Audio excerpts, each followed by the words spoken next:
to begin. So, Jennifer, I'm I'm interested in how it all got started for you. After you graduated from the Art Institute at 21, you said you ran into some obstacles in the art world, and I'm wondering what kind of obstacles did you run into? Well, I had a pretty lively little career, very prestigious venue. Uh-huh. But finding myself, I was frustrated with the art scene. I was quite young and romantic, and I don't think I fully understood, you know, how unforgiving or how unlucrative or how little acknowledgement sometimes being involved in the art world can be, yeah. Okay. Anyway. Okay. I hope I'm not over disclosing it. Oh, not at all. What are you for, by the way, this semester? Oh, Awesome. yeah, it's for my History of Performing Arts class. Oh, It's okay. in the room that you actually presented in Mills. We were supposed to Okay. choose an artist. Well, actually, the artist was chosen for us, and I asked my teacher if I could interview you instead. And Cool. my TA, you may know her, Joanne. Oh, Joanne. Oh, yeah. Yeah, she's like, oh, let her do it. Let her do it, Moira. Oh, that's sweet. Cool. Okay, so Yeah. Okay. moving on to the third question. Sure.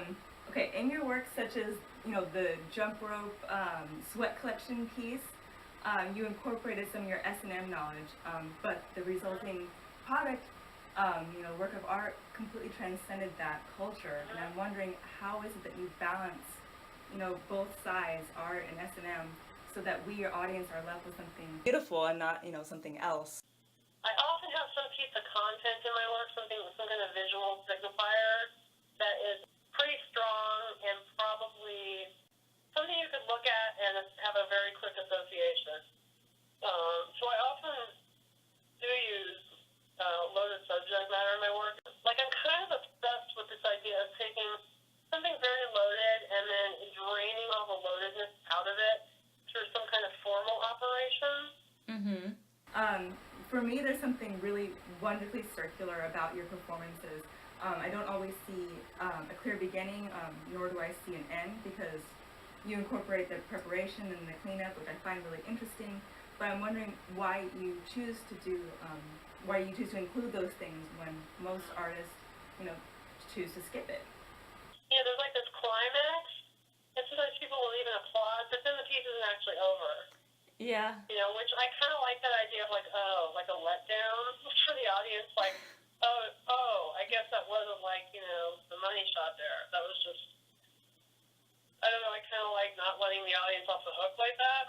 Yeah, that's how I saw it, and I really like it. I like that there's, like you said, the money shot, this like climactic moment where most people expect to clap, and then they're like the six-pack, like you're cleaning up the glass, and like people are, they stop clapping, and they clap some more.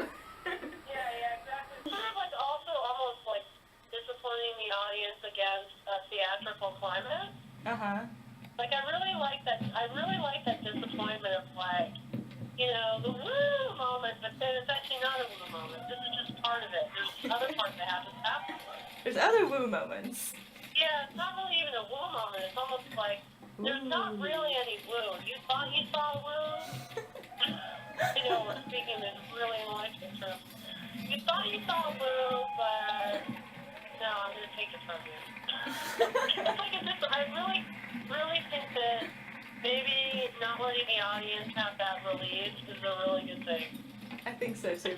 But letting them release and then realize that they were releasing just because they expected to release, but actually, I don't know, does that make sense what I'm saying? It's like drawing attention to the act of looking at this play that I really like.